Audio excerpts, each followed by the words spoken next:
ಗತ ವೈಭವ ಸಿಂಪಲ್ ಸುನಿ ಅವರು ಡೈರೆಕ್ಟ್ ಮಾಡಿ ಆಶಿಕಾ ರಂಗನಾಥ ದುಷ್ಯಂತ್ ಅವರ ಅಭಿನಯದ ಒಂದು ಕನ್ನಡದ ಚಿತ್ರ ಇದಾಗೈತಿ. ಸಿಂಪಲ್ ಸುನಿ ಅನ್ನೋದು ಎಷ್ಟು ಸಿಂಪಲ್ ಆಗೈತಲ್ಲ ಅಷ್ಟು ಮೂವಿ ಸಿಂಪಲ್ ಆಗಿರಲಿಲ್ಲ ಅಂತೇಳಿ ನನ್ನ ಅನಿಸಿಕೆ.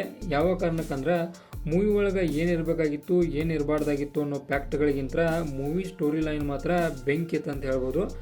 ಬಟ್ ನನಗೇನು ಒಂದು ಮಟ್ಟಿಗೆ ಏನು ಅನ್ನಿಸ್ತಂದ್ರೆ ಊಟಕ್ಕೆ ಉಪ್ಪಿನಕಾಯಿ ಎಷ್ಟು ಇರಬೇಕಲ್ಲ ಅಷ್ಟೇ ಇರಬೇಕು. ಅದನ್ನು ಬಿಟ್ಟ ಉಪ್ಪಿನಕಾಯಿಯನ್ನು ಊಟವನ್ನಾಗಿ ಕನ್ವರ್ಟ್ ಮಾಡಿದ್ರೆ ಭಾಳಷ್ಟು ಕ್ರಿಟಿಕಲ್ ಸಿಚುವೇಶನ್ಗಳು ಎದುರಾಕವು. ಅಂದ್ರೆ ಫಸ್ಟ್ ಹಾಫನ್ನು ಭಾಳಷ್ಟು ಡೀಟೇಲಾಗಿ ಎಳ್ಕೊಂತ ಹೋಗುವಂಥ ಪ್ರಯತ್ನ ಮಾಡೋಕ್ಕೋಕಸ ಒಂದು ಮಟ್ಟಿಗೆ ಎಡವಿದಾರ ಅನ್ನಿಸ್ತು ನನಗೆ ಸಿಂಪಲ್ ಸುನಿ ಅವರ. ಯಾವ ಕಾರಣಕ್ಕಂದ್ರೆ ಫಸ್ಟ್ ಹಾಫ್ ಯಾಕೋ ಒಂಥರ ಬೋರಿಂಗ್ ಅನ್ಸೋದಿತ್ತು. ಬೋರಿಂಗ್ ಅನ್ನೋಕ್ಕಿಂತ ಭಾಳಷ್ಟು ಲ್ಯಾಗ್ ಒಳಗಿತ್ತು. ಅದನ್ನೊಂದು ಬಿಟ್ಟರೆ ಉಳ್ಕಿದ್ದೆಲ್ಲ ಮೂವಿ ಮಾತ್ರ ಅಲ್ಟಿಮೇಟ್ ಲೆವೆಲ್ ಅಂತ ಹೇಳ್ಬೋದು. ಸೆಕೆಂಡ್ ಹಾಫ್ ಎಂಟ್ರಿ ಆಗ್ತಾ ಇದ್ದಂಗೆ ಮೂವಿದು ಸ್ಟೋರಿ ಲೈನ್ ಪವರ್ ಭಾಳಷ್ಟು ಇಂಪ್ಯಾಕ್ಟ್ ಆಕೈತಿ. ಯಾವ ಕಾರಣಕ್ಕಂದ್ರೆ ಒಂದು ಏನು ಸೆಕೆಂಡ್ ಹಾಫ್ ಎಂಟ್ರಿ ಹಾಕಿದ್ಲ ಅಲ್ಲಿಂದ ಸ್ಟೋರಿ ಲೈನ ಭಾಳಷ್ಟು ಒಂದು ಮೂವಿ ಮ್ಯಾಗ ಎಫೆಕ್ಟನ್ನು ಬೆಳ್ಕೊಂತ ಹೋಗತಿ. ಅಂದ್ರೆ ಇಲ್ಲಿ ಎಲ್ಲರೂ ಆ್ಯಕ್ಟಿಂಗ ಟಾಪ್ ಕ್ಲಾಸಿಗೆ ಹೋಗ್ಬಿಡ್ತೈತಿ. ಒಂದಷ್ಟು ಡೀಸೆಂಟ್ ಇದ್ದಿದ್ದ ಸೆಕೆಂಡ್ ಹಾಫ್ ಇದ್ದಂಗೆ ಮೂವಿ ಪೂರ್ತಿ ಇದ್ದಿದ್ರೆ ಅಲ್ಟಿಮೇಟ್ ಲೆವೆಲ್ ಆಗೋ ಚಾನ್ಸ್ ಇತ್ತು. ಬಟ್ ಏನೂ ಇಲ್ಲ, ಅದೇನು ಭಾಳಷ್ಟು ಮ್ಯಾಟರ್ ಆಗೋದಿಲ್ಲ. ಆಶಿಕಾ ಅವರ ಆ್ಯಕ್ಟಿಂಗ್ ಆಗಲಿ ದುಷ್ಯಂತ್ ಅವರ ಆ್ಯಕ್ಟಿಂಗ್ ಆಗಲಿ ಇವರಿಬ್ಬರು ಆ್ಯಕ್ಟಿಂಗ್ ನೋಡ್ರೆ ಎಲ್ಲ ಮ್ಯಾನೇಜ್ ಆಗಿಬಿಡ್ತೈತಿ. ಅಂದ್ರೆ ಆಶಿಕಾ ಅವರಂತ್ರಿ ಟಾಪ್ ಕ್ಲಾಸ್ ಆ್ಯಕ್ಟಿಂಗ್ ಮಾಡಿದ್ದಾರೆ ಇದ್ರೊಳಗೆ. ಇದು ಒಂದು ಜನ್ಮದ ಲವ್ ಸ್ಟೋರಿ ಆಗೈತಿ. ಅಂದ್ರೆ ಯಾವ ಜನ್ಮದಾಗ ಯಾವ ರೀತಿಯಾಗಿ ಇವರಿದ್ರು, ಯಾವ ರೀತಿಯಾದ ಲವ್ ಸ್ಟೋರಿ ಇವರ ನಡಗಿತ್ತು ಅನ್ನೋದನ್ನು ಒಂದು ಡೀಟೇಲ್ ಆಗಿ ಎಕ್ಸ್ಪ್ಲನೇಷನ್ ಮಾಡೋದನ್ನು ಈ ಒಂದು ಮೂವಿ ನೋಡ್ತೇವೆ ನಾವು.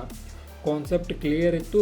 ಬಟ್ ಎಲ್ಲೋ ಒಂದು ಮಟ್ಟಿಗೆ ಫಸ್ಟ್ ಹಾಫ್ ಲ್ಯಾಗ್ ಅನಿಸಿದ್ದಕ್ಕೆ ಒಂಥರ ನನಗೂ ಕೂಡ ಒಂದು ಸಣ್ಣ ಡಿಸಪಾಯಿಂಟ್ಮೆಂಟ್ ಅನ್ನಿಸ್ತು.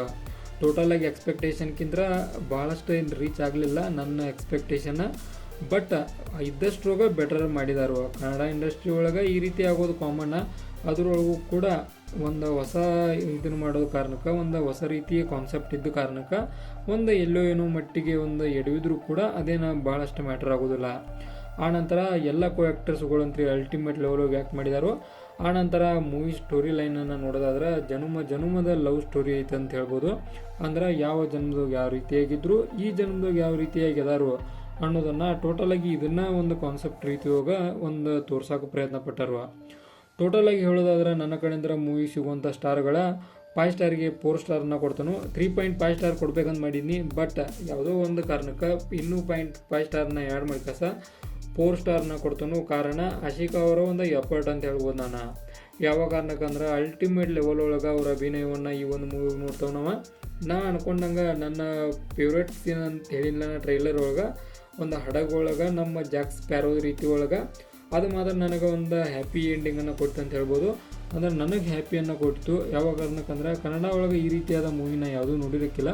ಇದೇ ಒಂದು ಫಸ್ಟ್ ಟೈಮ್ ಈ ರೀತಿಯಾದ ಮೂವಿಯನ್ನು ನೋಡಿದ ಬಳಿಕ ಒಂಥರ ಖುಷಿಯನ್ನು ನೋಡಿದ್ದು ನಾನು. ಬಟ್ ಮೂವಿ ಒಳಗೆ ಒಂದು ಎಲ್ಲರಿಗೂ ಇಂಪ್ಯಾಕ್ಟ್ ಮಾಡುವಂಥ ಸೀನ್ಗಳು ನಮಗೇನು ಭಾಳಷ್ಟು ಕಾಣಿಸ್ಲಿಲ್ಲ. ಅಂದ್ರೆ ಒಂದು ಟ್ರೇಟರ್ ಅಂದ್ರೆ ಹೊರಗೆ ಬಂದ ಬಳಿಕ ಯಾವುದೇ ರೀತಿಯಾದ ಇಂಪ್ಯಾಕ್ಟ್ ಮಾಡುವಂಥ ಸೀನ್ಗಳಾಗಲಿ ಹಾಡುಗಳಾಗಲಿ ಮೂವಿ ಒಳಗೆ ಅಷ್ಟೇನು ಕಾಣಿಸ್ಲಿಲ್ಲ.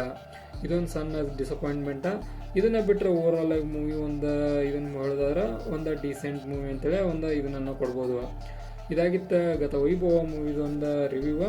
ಇದೇ ಥರ ನಿಮ್ಗೆ ಇನ್ಫಾರ್ಮೇಟಿವ್ ವಿಡಿಯೋಗಳು ಬೇಕಾದ್ರೆ ಚಾನಲ್ ಸಬ್ಸ್ಕ್ರೈಬ್ ಮಾಡ್ಕೊರಿ. ವಿಡಿಯೋ ಇನ್ಫಾರ್ಮೇಟಿವ್ ಆದರೆ ಮಾತ್ರ ಒಂದು ಲೈಕ್ ಕೊಟ್ಟು ನಮಗೆ ಸಪೋರ್ಟ್ ಮಾಡೋದನ್ನು ಮರಿಬೇಡ್ರಿ.